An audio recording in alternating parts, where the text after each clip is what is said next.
untuk ke depan ya. Ya, jangka panjang pendidikan hukum harus berbenah juga. Ya, bagaimana pendidikan hukum itu tidak hanya mengajari mahasiswanya pintar secara pengetahuan hukum, tapi ditanamkan etika profesi yang sangat kuat. Bayangan saya memang profesi hukum seperti hakim, jaksa, pengacara itu kan profesi-profesi yang sangat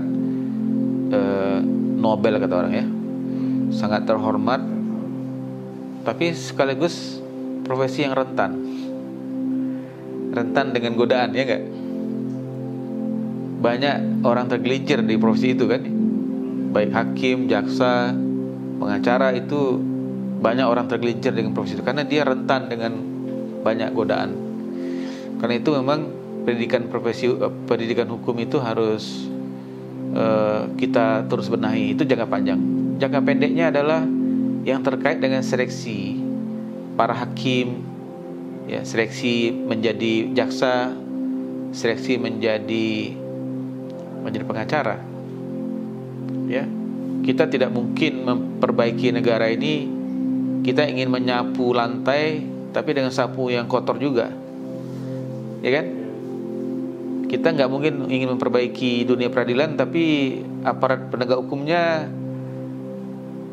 orang-orang yang tidak punya komitmen untuk membersihkan dunia peradilan. Bahkan mereka di sana bercokol untuk memperkaya diri sendiri dengan praktek suap menyuap seperti yang sering terjadi, ya nggak?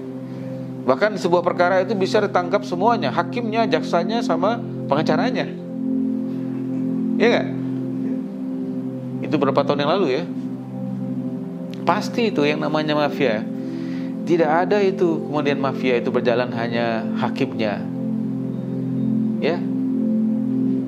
Pasti melibatkan pihak yang lain, ya nggak? Makanya kita nyebutnya mafia gitu. Jadi banyak aspek kalau kita lihat itu. Tapi kalau secara spesifik kita benahilah proses seleksi para aparat penegak hukum, ya.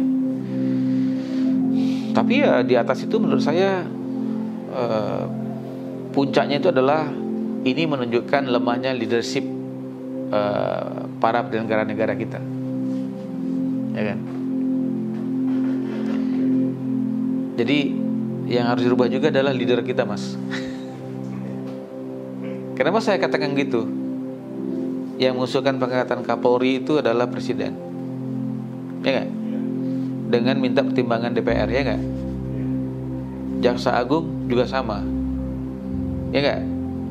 Pemilihan Hakim Agung juga oleh DPR, ya nggak? Diproses oleh KY, ujung-ujungnya balik lagi ke DPR. MK 3 orang dari Presiden, 3 orang dari DPR, 3 orang dari Mahkamah Agung. Artinya lembaga-lembaga yang ini nih, kalau leadernya bagus, insya Allah produknya bagus. Kalau leadernya nggak bagus, produknya orang yang diangkat juga tidak bagus. Jadi kalau bicara leadership tidak hanya Presiden, Mas, ya. Presiden, DPR, Mahkamah Agung, Mahkamah Konstitusi. Ini lembaga-lembaga yang harus diisi oleh orang yang kompeten, punya integritas. Saya kira ini pekerjaan besar, Mas, yang kalau Presiden, ya kuncinya adalah pemilu yang benar, ya nggak?